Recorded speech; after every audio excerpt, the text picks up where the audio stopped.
Gente, boa noite.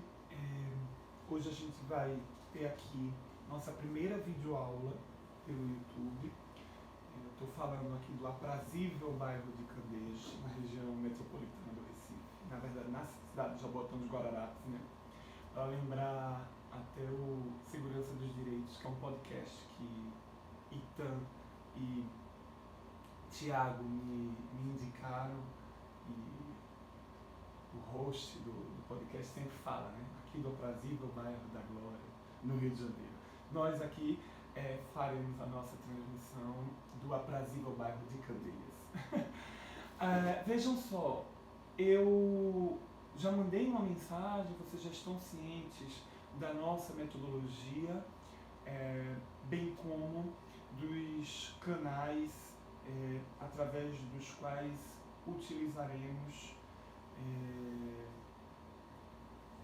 para fazer nosso contato, né? Os canais que utilizaremos para fazer a exposição do nosso conteúdo, no caso o YouTube, e o Zoom para nossos encontros telepresenciais, onde teremos a possibilidade de dialogar, de tirar dúvidas, de ter um contato um pouco menos distanciado. Então eu vou tentar usar esses momentos das videoaulas mais para a exposição de fato de conteúdo e correção de esse ou aquele exercício mais importante, e guardarei para o Zoom alguma explicitação, esclarecimento de algum tipo de obscuridade ou lacuna, e com certeza responder as dúvidas que sempre surgem, e corrigir esse ou aquele exercício que vocês tenham dúvida, que porventura eu passe. Então a gente vai ter momentos duplos, assim, um momento mais expositivo, que é esse do YouTube, e outro momento para a gente fazer esse bate-papo, esse diálogo mais próximo, que são os encontros telepresenciais no Zoom. Mas o YouTube é bacana, apesar de ser trabalhoso para fazer o upload do vídeo, é bacana porque a gente tem a possibilidade da comodidade para vocês poderem assistir no momento mais oportuno, e diante de tantas dificuldades que temos, né, com essa quarentena, e aí em Afogados especificamente por causa das enchentes, das chuvas, tudo que a gente precisa é de facilidade, né, de facilitação, de comodidade.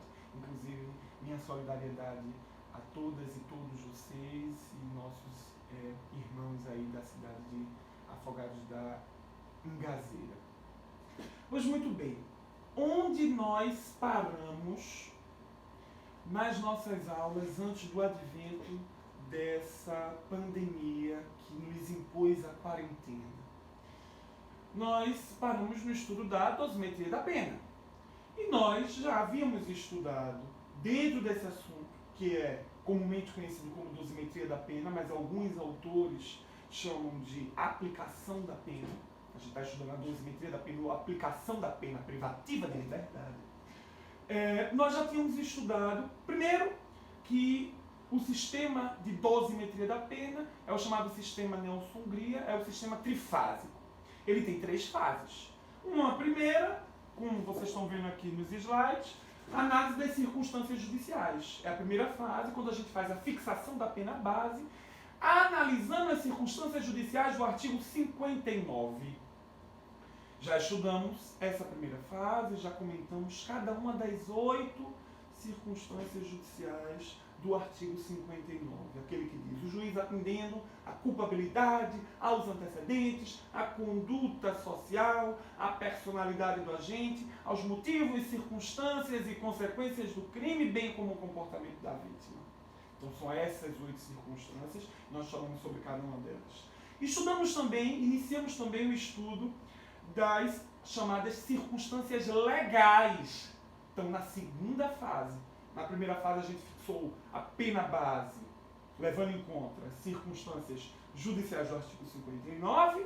Na segunda fase a gente vai fazer a fixação da pena intermediária, levando em conta as circunstâncias legais, que são as agravantes e atenuantes. As agravantes estão no artigo 61, 62, 63 e 64 do Código Penal.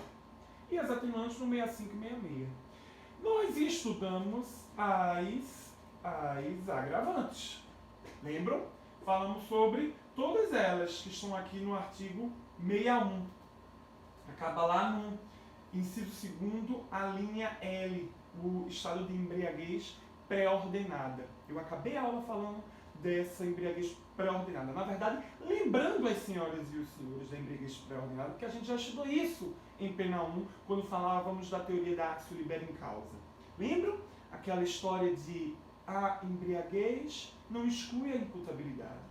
E não exclui a imputabilidade em decorrência da teoria da actio libera in causa, da ação livre na causa. Então, a embriaguez culposa ou dolosa não exclui a imputabilidade e a gente vai responder pelo resultado, ainda que esteja inteiramente embriagado. Mas a embriaguez precisa ser voluntária, dolosa ou culposa, intencional ou sem querer, mas por vontade desse agente. A embriaguez que é capaz de excluir a imputabilidade, por consequência a culpabilidade e por consequência o caráter criminoso da conduta, afinal a culpabilidade é elemento do crime, crime é fato típico jurídico e cometido por agente culpável. A embriaguez proveniente de caso fortuito ou de força maior.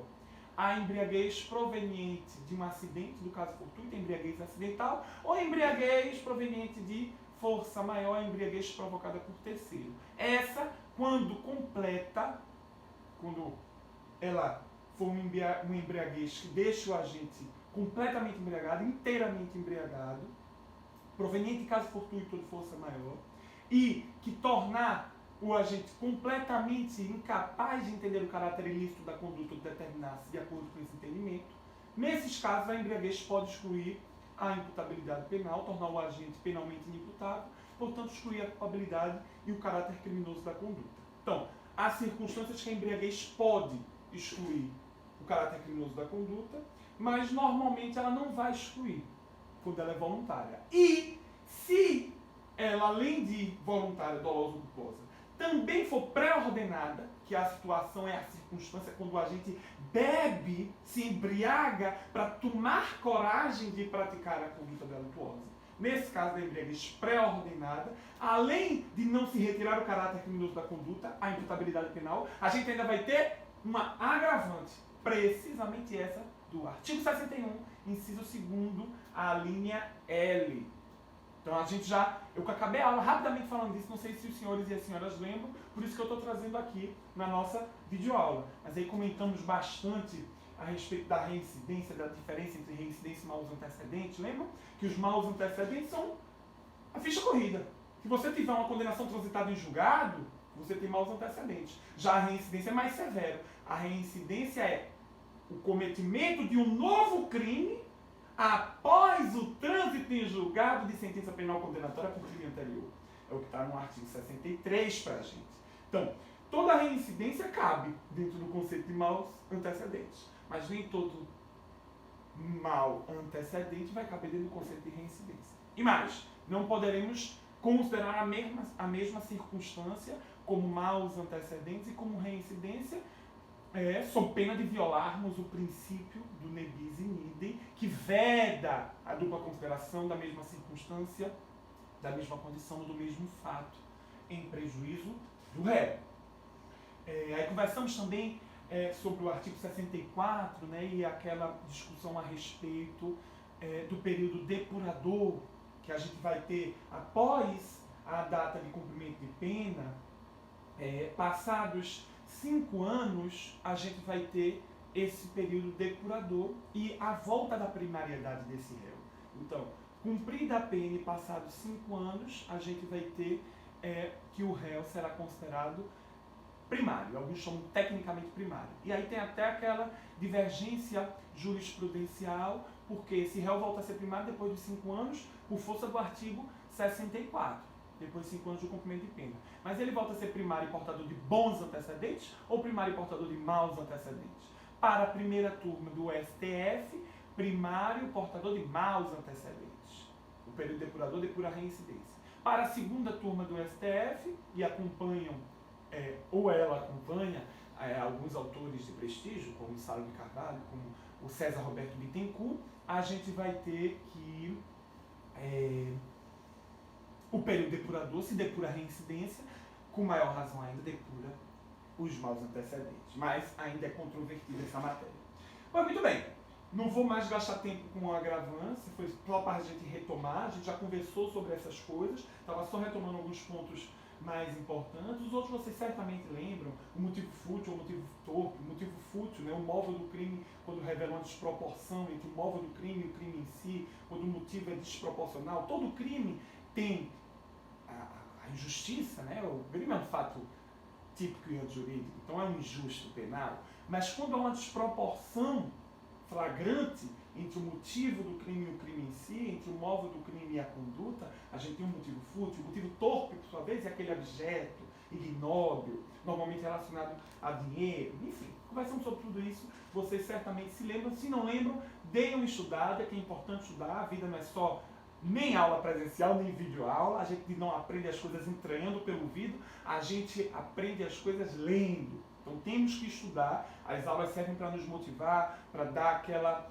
visão mais genérica, mais geral sobre o assunto, para tirar dúvidas, mas a fixação do conteúdo, o assentamento do conhecimento, a concretização desse processo vem só com o estudo mesmo, com a leitura dos manuais e dos textos.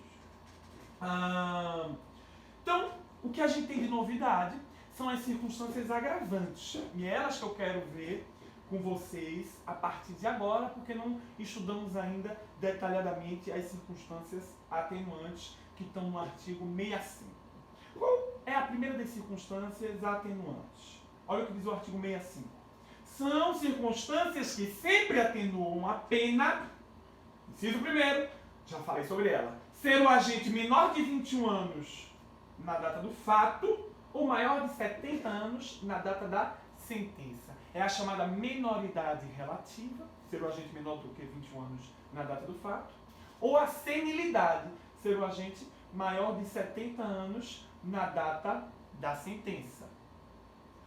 Depois nós temos, no inciso segundo, o desconhecimento da lei. Cuidado, viu? O desconhecimento da lei do artigo 65. Inciso segundo é um atenuante.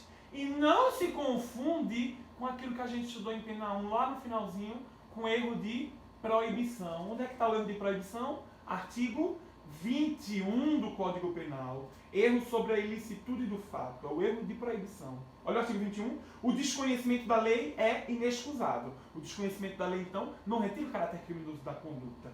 Mas o desconhecimento da lei, artigo 65, inciso 2º, é uma atenuante. Aí o que é que diz o resto do artigo 21? O desconhecimento da lei é inexcusável, porém, o erro sobre a ilicitude do fato, se inevitável, isenta de pena, se evitável, se vencível, poderá diminuir a pena de 1/6 a 1/3. Parágrafo único, considera-se evitável o erro se o agente atua ou se omite sem a consciência da ilicitude do fato, quando lhe era possível, nas circunstâncias, ter ou atingir essa consciência. Então, o erro de proibição recai sobre a culpabilidade. O erro de proibição inevitável, invencível, excusável, portanto, esse erro de proibição ele vai retirar para a gente a culpabilidade da conduta, porque ele recai lá sobre um elemento da culpabilidade que é a potencial consciência da ilicitude. Lembra que a culpabilidade é formada por esses elementos? Imputabilidade, potencial consciência da ilicitude e exigibilidade de conduta diversa. Então, o erro de proibição recai sobre potencial consciência da ilicitude. É você não ter a atual consciência da ilicitude do seu ato e nem a potencial. Então, nas circunstâncias, você não tinha como saber que aquilo que estava fazendo era contrário à lei, era ilícito. Isso é o erro de proibição. A gente dá aquele exemplo da pessoa que é analfabeta, que vive dentro de casa, muito religiosa, e que encontrou dinheiro na rua, ou encontrou um bem na rua, e vai para a igreja para contar um testemunho, inclusive, da bênção que recebeu de Deus por ter achado aquele bem ou aquele valor. Ela não vai saber, e nem tinha como saber, que aquilo que estava fazendo era um crime. Ela atuou em erro de proibição. Não tinha como saber que estava incorrendo no artigo no artigo 169 do Código Penal, apropriação de coisa achada, 169, inciso 2º. Então, há circunstâncias em que essa pessoa pode ser considerada, assim, alguém atuando em erro de proibição inevitável, excusável, portanto. Isso é uma coisa. O desconhecimento da lei é outra. É você ter condições ou saber que o que está fazendo é ilícito, ou ter condições de saber, ter atual consciência da ilicitude ou potencial consciência da ilicitude, porém, não conhecer a lei. Não conhecer a lei. E isso pode atenuar a sua pena. Veja que são situações diferentes.